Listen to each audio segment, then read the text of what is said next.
cocktails with the homies. Welcome everyone to another episode of Cocktails with the Homies. My name is Daniel. I'll be your host this evening. Today I am interviewing someone in this industry that kills it in the competition world, does an insane amount of people during the late night here in the Gas Lamp. It's been a while since we've been back to the Gas Lamp. Francesca, welcome.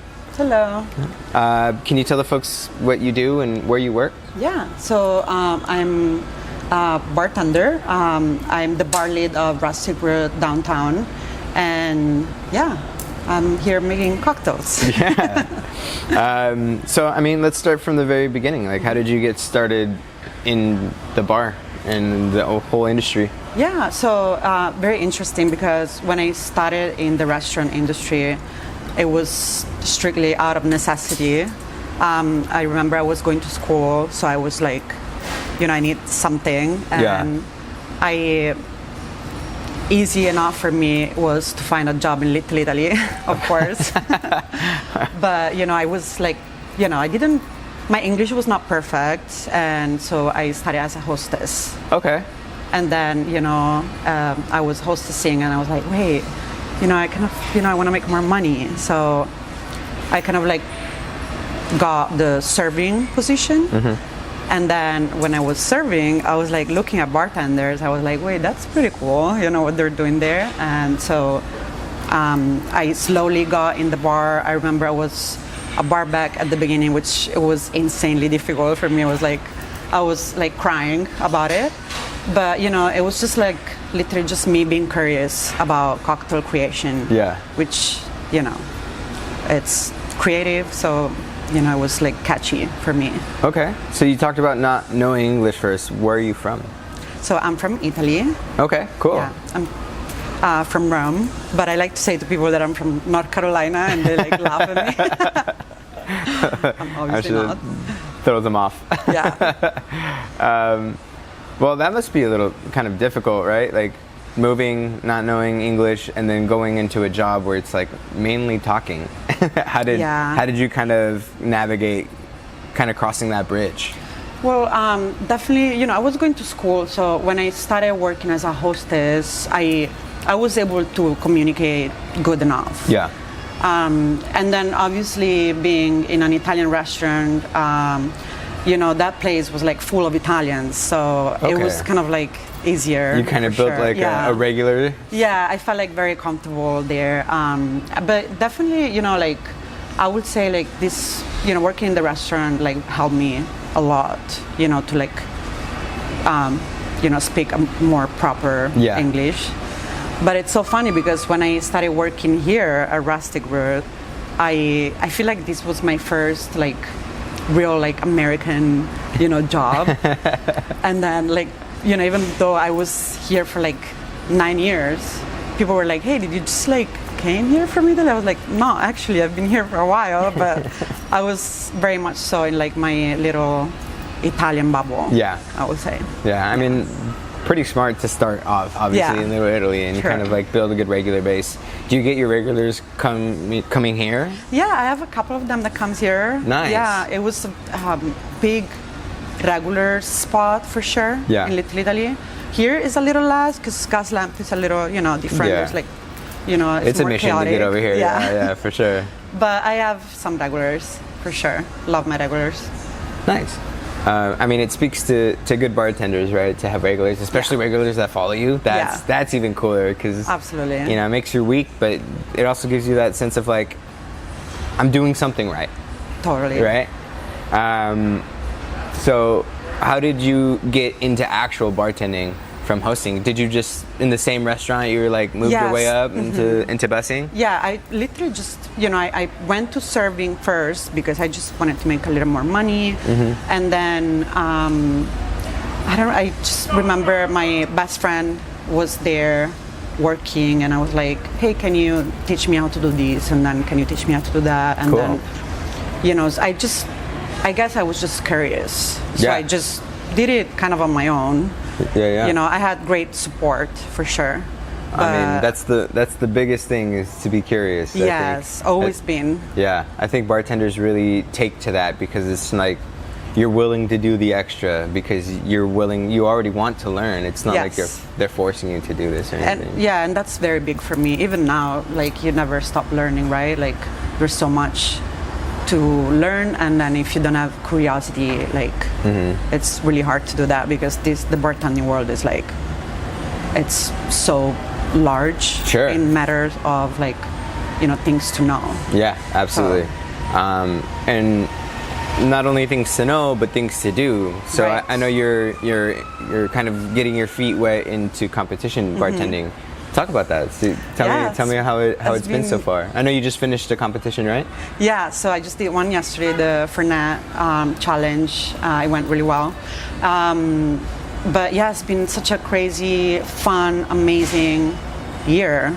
Like, competitions, they take so much out of you. Like, I was so scared to do it. I remember the very first one, I was like, there's no way that I'm gonna, like, do it, until, like, my friends pushed me to do it because I had a really good concept. And then little did I know that I was gonna win the very first competition that I did. Nice. So that gave me such a boost of confidence. I bet.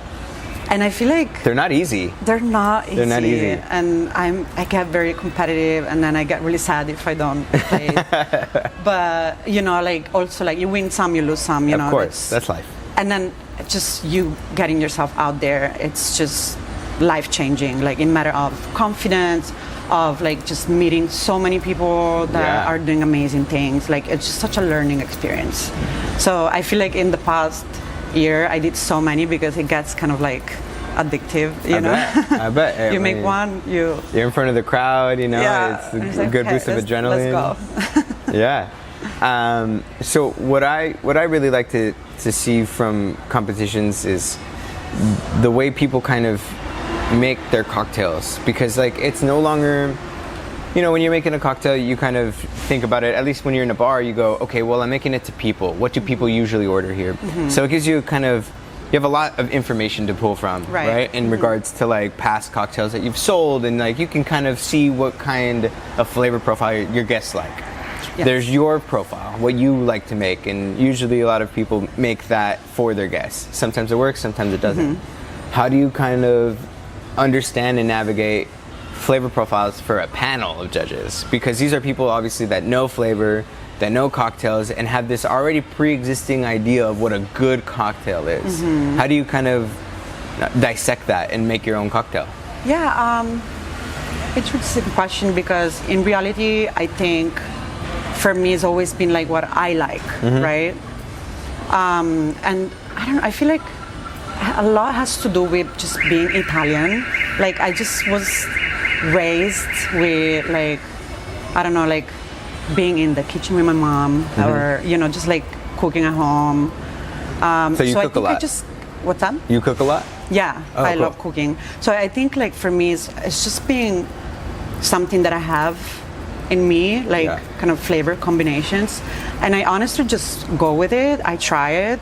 I kind of, like, of course, like, if I know who I have in front of me, like, I'll just adjust it to that. Sure. But I just kind of go with my instinct a little bit. I love it. You just do what you like all the way through. Yes. Because if you're passionate about something, no matter what, even if you don't place, it's gonna just, like, come forward, I think. You just gotta do whatever you do, but the best you can do it. Yeah. Right? As someone wise had once told me. Yeah. It's the best thing you can do. What advice can you kind of give people who want to get into the competition world, other bartenders? Because you just started, so I'm sure you've learned some things already along this way. Any kind of suggestions you can tell people trying to do it? Just go for it. I feel like if you really feel like it's inside you, that fire, that makes you want to do it, even if you're scared, do it. Because what I've realized, I get scared, I shake, I get nervous. Sure. But everybody do. Everybody's a little bit nervous. And if you have, like, something that you really want to share with the world, that's a really good platform. So just go for it, even if you're scared. I would say that's good advice, because I mean, it's a scary thing to do, to Yeah. sit in front of like 200-300 people, which is on the smaller end of competitions, you know, Oh, yeah. like there's some much bigger competitions. Yeah. But, you know, It's just, it honestly makes you grow so much. yeah. So, Yes, it does. Has competing kind of pushed how you think about creating cocktails? Do you feel like, you know, Yeah. it's kind of evolved from you doing something simple to you getting a little bit more intricate in each one, or? so I feel like for me, it's having that one unique thing that is for the cocktail. But then everything else, I kind of like simplicity as well. Sure. I noticed like that, you know, I don't know, people that do really well, they have this like, you know, very unique thing that is just special for them. It's not something that it's just seen over and over. But yeah, also like keep it simple and then just, you know, try it, and then if you like it and you're passionate about it, it's gonna, you know, be noticed. Yeah. I mean, that's the hope. Yeah. That's the hope, I believe.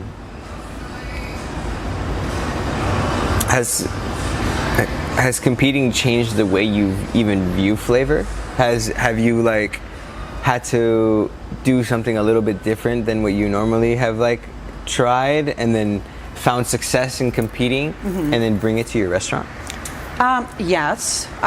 It depends what competition is. So if it's one of those that there is like the popular vote too, definitely maybe making something more like pleasing for the crowd, you know? Yeah. But, you know, I like a lot of like bitter stuff too.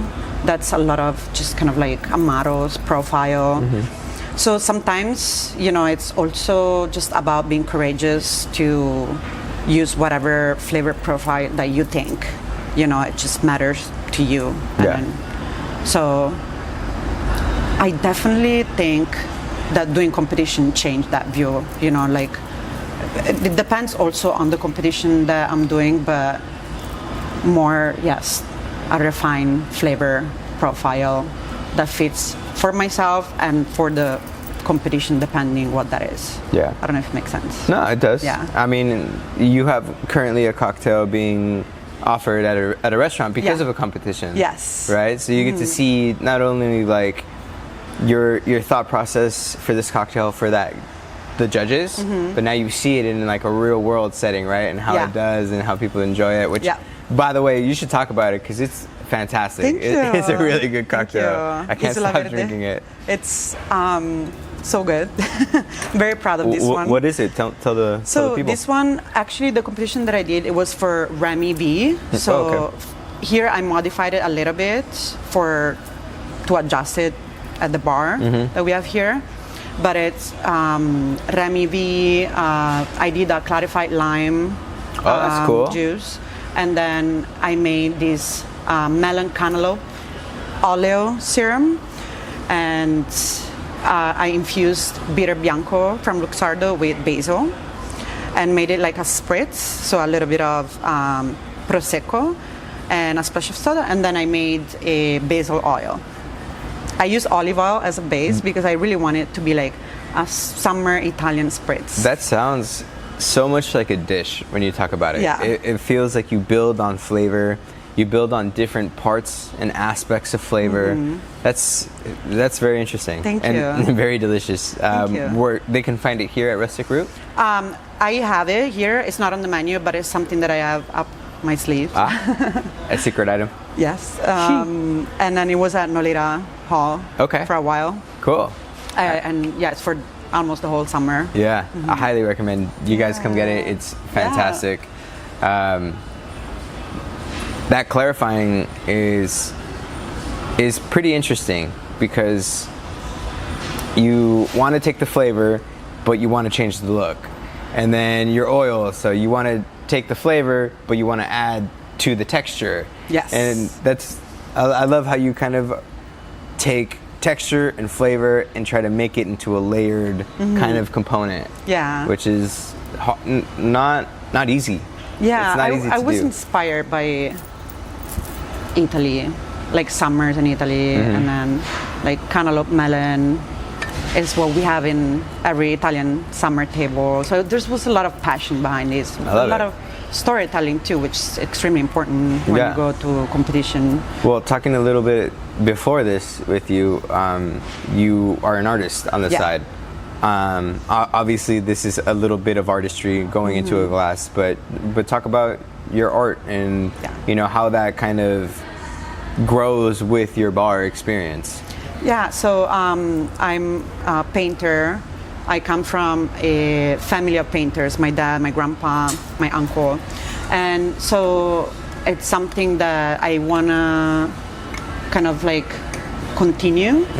You know, I want to continue this like family lineage. And I honestly found art and the bartending world to blend perfectly. Like, oh, I'm sure. It was just so amazing. Like, so me and my friend Justin, we co-founded this Compagnia Creativa, which in Italian means creative company, and we work with bars a lot.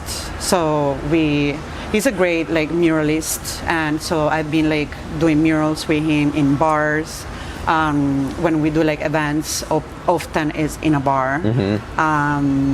We're both bartenders too, so we've been like fusing the, you know, pop-up cocktails event with art. Yeah, that's super cool. Yeah. I mean, it's taking an art that's very tactile to combining it with an art that's very visual. Yes. Right. Well, only visual. Yes. Not true. I think some art is tactile for sure. Yes, for sure. But that's very interesting, and how you kind of combine arts to only help your bar tending. Like, I mean, making cocktails is art too. Yeah, 100%.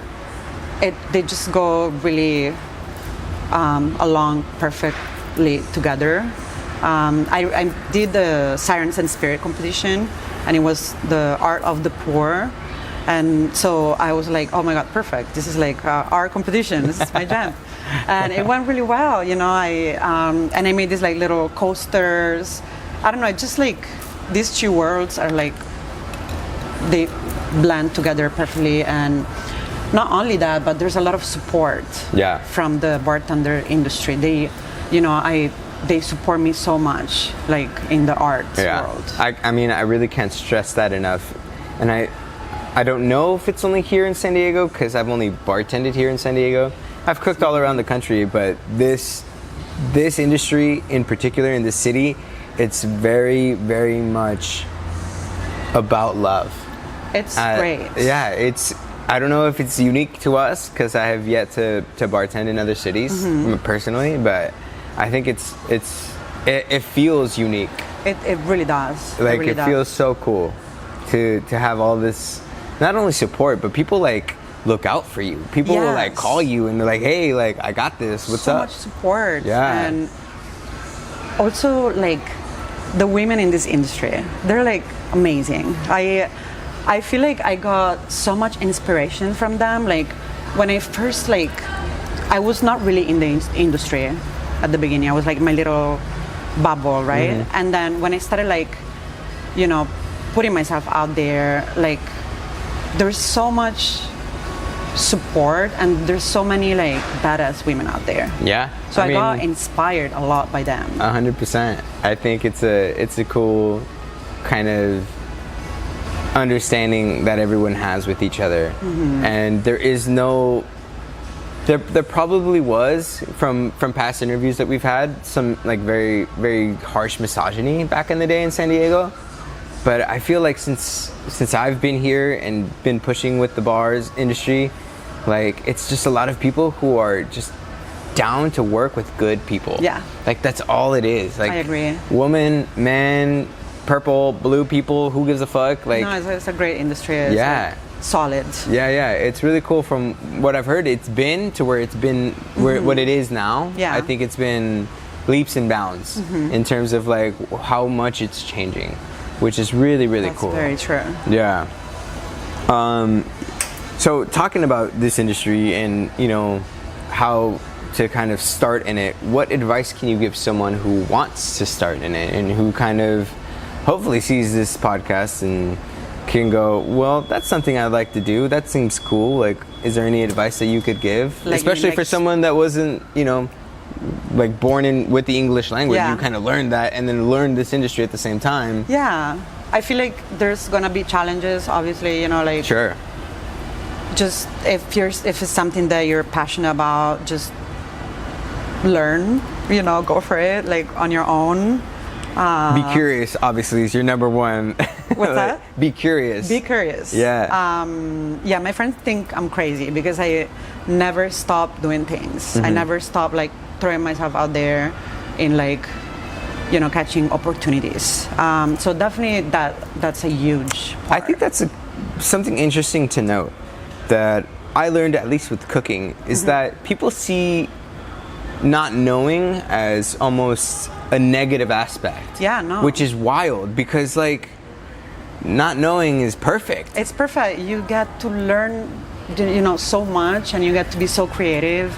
And then when you learn, and when you actually learn to do something new, it's like, oh my God, I can't believe I did this. Yeah, 100%. Or even like how it's perceived by people in this industry. Like not knowing is like, some people think it's like, if you go to someone and you go, I don't know, they'll shoo you away like, you don't know. But in some regard, if you don't know, some people are like, well, you don't know. Let me teach you. Let me show you this. Exactly. Let's see what you can want to know and do. Mentorship too. Yeah, 100%. There's a lot of like people that are great mentors in this industry that I learned so much from. And then, truly, to be honest, do you ever even like stop learning? Like it's Whoa. something that is gonna go on forever. A saying that I learned really young is the day you think you don't learn anymore, you don't need to learn, is the day you are the dumbest in the room. Yes. Truly, you could know so much less, but with that want to learn, you'll be smarter than the person that goes, I've learned enough. Yeah. Every day of the week. Yeah, be humble and like it doesn't mean don't be confident. Be confident, but be humble in a sense that it's exciting to learn new things. Yeah. And there's always going to be something to learn. 100%. Is there a mentor that kind of changed your path here in San Diego? Yeah. Like many. Sure. Many of them. Sure. For different like life stages, I would say. So lately, again, I can't stress enough the fact that I got inspiration from the women that are in this industry. Like there are so many women that are doing so many like competitions, and I got so much mentorship from them for sure. Love it. Like doing the Sirens and Spirit competition, it's all women doing it was right? so cool. Yeah, like it cool. was. I learned so much, and it was honestly like tough. Like so many like women doing so many amazing creations. So I feel like now I'm getting like mentorship from like different people for sure. Is there a piece of literature that you read, or like a book or an author in particular that you just like, this guy, I fuck with him, or a girl, I fuck with him? I'm in a book club. Oh, cool. Yeah, I actually opened the book club because I like reading, and then so I don't have one specific one actually, but obviously like Kitchen Confidential by Anthony Bourdain has been like, we read it in the book club like a month ago, and it was like, my man's. It's like that's mentorship right there. yeah.